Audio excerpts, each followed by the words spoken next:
entre 50 et 60 milliards de déficit. Voilà. Bon. Donc, l'Allemagne, si vous voulez,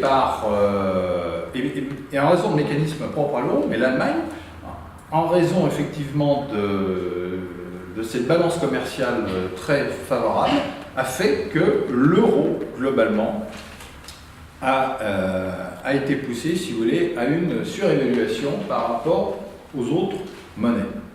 Et on verra que c'est pour essayer de se sortir de ce mécanisme, faire baisser la valeur de l'euro, qu'ils n'ont rien trouvé de mieux que de mettre en place les taux d'intérêt négatifs.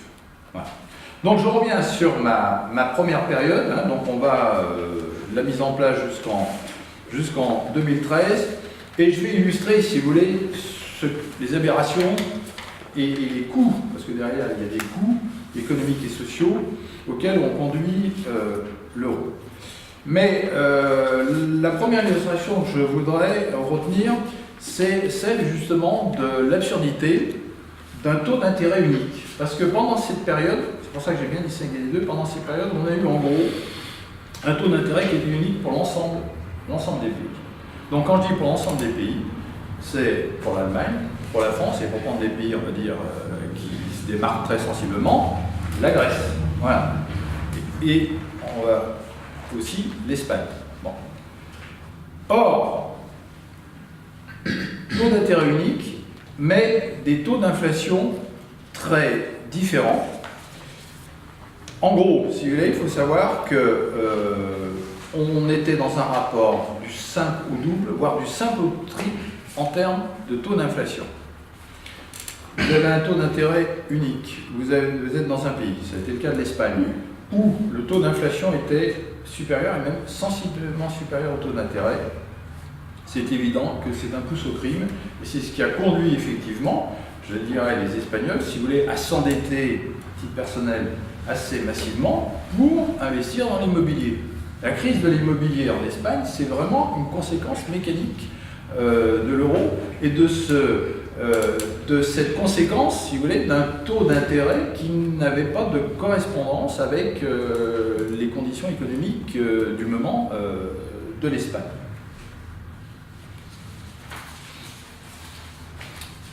Voilà, donc ça c'était le premier point. Donc pour vous montrer que on a eu effectivement des situations aberrantes dont l'Espagne est indéniablement un des meilleurs exemples. Je dirais que dans d'autres pays on a retrouvé un peu la même chose, mais tenons-nous-en simplement à cet exemple espagnol. Deuxième chose, on nous a dit que l'euro était effectivement une bonne protection, ou a été une bonne protection, notamment quand il y a eu la crise économique et financière en 2008-2009. Je crois qu'il faut tordre le cou, si vous voulez, à cette mystification, parce que quand on regarde les chiffres, un simple examen des chiffres le montre, la zone euro est rentrée en récession dès le deuxième trimestre 2008, soit un trimestre avant les États-Unis d'ailleurs. En 2009, le PIB des États-Unis a baissé de 2,5% contre 4% dans la zone euro. Donc vous voyez que ce mécanisme de protection, je dirais, n'a pas été, dans ce contexte de crise, véritablement vérifié. J'en viens à une autre illustration, si vous voulez, des conséquences de l'euro, c'est cet euro cher. Alors, euro cher, je vous ai dit, parce qu'effectivement, mais on le développera plus après, la valeur de l'euro était poussée effectivement par l'excédent de la balance commerciale allemande. Qu'est-ce qu'on a observé? Prenons l'exemple d'un grand groupe comme Airbus, pour essayer effectivement de maintenir leur compétitivité par rapport à Boeing. Qu'est-ce qu'ils ont fait? Ils ont effectivement délocalisé une partie des activités en les transférant effectivement sur le marché américain. Bon, pour avoir une structure de coût en dollars qui leur permette d'être compétitifs par rapport à Boeing. Et je vais vous dire, c'est pour ça, vous voyez, j'ai retenu une déclaration PDG d'Air Liquide, Benoît Potier, une déclaration de 2014. C'est là où on voit que les langues se délient, je veux dire. Voilà ce que le président d'Air Liquide reconnaissait en 2014, lors d'une réunion d'analystes financiers, sur une dizaine d'années. Donc on est en 2014, vous voyez, donc on veut dire mise en place de l'euro, en gros. Sur une dizaine d'années, en moyenne, nous avons 2 points de croissance publiés en moins du fait de l'appréciation de l'euro. Voilà, donc dans la bouche, vous voyez, d'un des dirigeants d'un des grands groupes du CAC 40, reconnaissance que l'euro, effectivement, leur a coûté chaque année 2 points de croissance.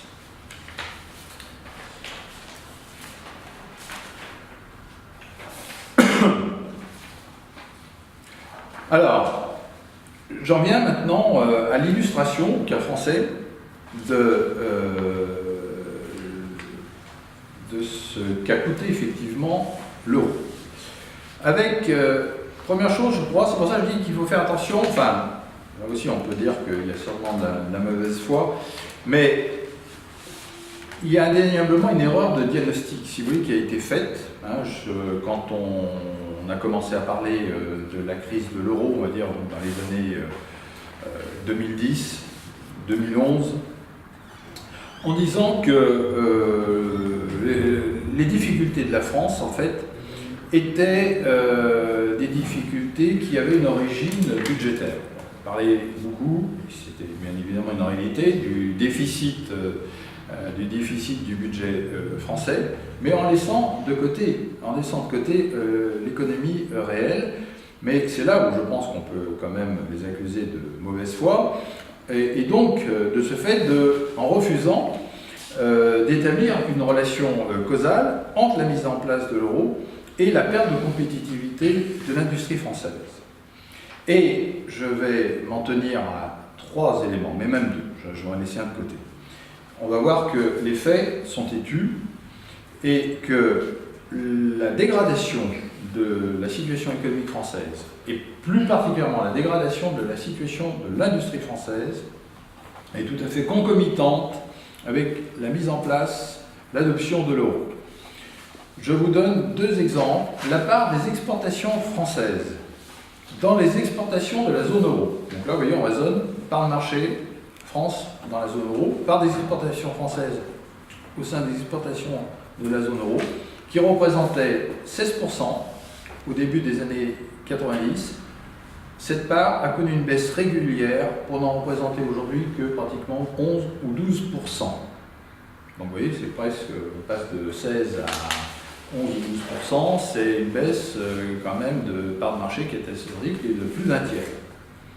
Sur la même période, je l'ai déjà indiqué, le commerce extérieur français, qui, il ne faut pas l'oublier, était excédentaire avant l'adoption de l'euro, a connu une dégradation régulière, alors que celui de l'Allemagne a connu une évolution inverse, symétrique et tout aussi régulière. Bon, donc, la France a creusé effectivement le déficit de sa balance commerciale. Je vous l'ai dit, aujourd'hui on est sur 50 à 60 milliards de déficit, alors que l'Allemagne, elle, a creusé régulièrement l'excédent de sa balance commerciale pour arriver à des montants d'ailleurs faramineux aujourd'hui de 200 milliards. De 200 milliards. Alors, on peut dire que ces indicateurs de perte de compétitivité auraient pu effectivement alerter la classe politique. Mais moi, je serais tenté de dire que dans l'histoire, il ne faut pas incriminer peut-être que les politiques. Je suis aussi quand même surpris, moi, par le mutisme des acteurs sociaux. Et notamment, alors, j'allais dire que je l'admets, si vous voulez, de la part des syndicats salariés, parce que on va voir que si on reste dans l'euro, les mesures de rétablissement de la compétitivité de l'industrie française risquent d'être très douloureuses. Bon, donc on peut admettre que les syndicats de salariés ne se soient pas emparés du sujet, mais je pense par contre qu'il convient de montrer du doigt quand même la responsabilité des organisations patronales qui ont pour mission de défendre l'intérêt de leurs adhérents, et que je sache, j'ai jamais entendu la CGPME, qui est quand même une des organisations qui est censée représenter le tissu de PME en France, j'ai jamais entendu la CGPME émettre un doute sur, ou même, on va dire simplement une interrogation sur l'euro. Dans cette situation, si vous voulez, qui est cette perte de compétitivité de l'industrie française, eh bien, il faut voir qu'elle résulte. Je vous rappelle quand même la chronologie des événements a de l'importance. Au début des années 2000, on met en place l'euro, et c'est le moment où aussi la France bascule à peu près, une année de décalage, adopte les 35 heures, qui, bien évidemment, dans la mesure où les autres pays n'ont pas fait la même chose, je parle des autres pays de la zone euro, et je parle surtout de l'Allemagne, ça s'est traduit par une élévation du coût salarial. Et, je vous le dis, quand on regarde, si vous voulez, alors il faut savoir qu'effectivement, la France adopte les 35 heures, l'Allemagne, elle, parallèlement, met en place un système politique pendant 5-6 ans de modération salariale forte. Résultat, vous allez voir les chiffres, quand on prend 2000 à 2011 en France, le coût salarial horaire de l'industrie manufacturière a progressé de 48%, alors qu'en Allemagne, sa progression était limitée à 24%. Vous voyez, du simple au double. Alors que quand on est rentré dans la zone euro, le coût salarial en France était inférieur à celui de l'Allemagne, il est aujourd'hui plus élevé.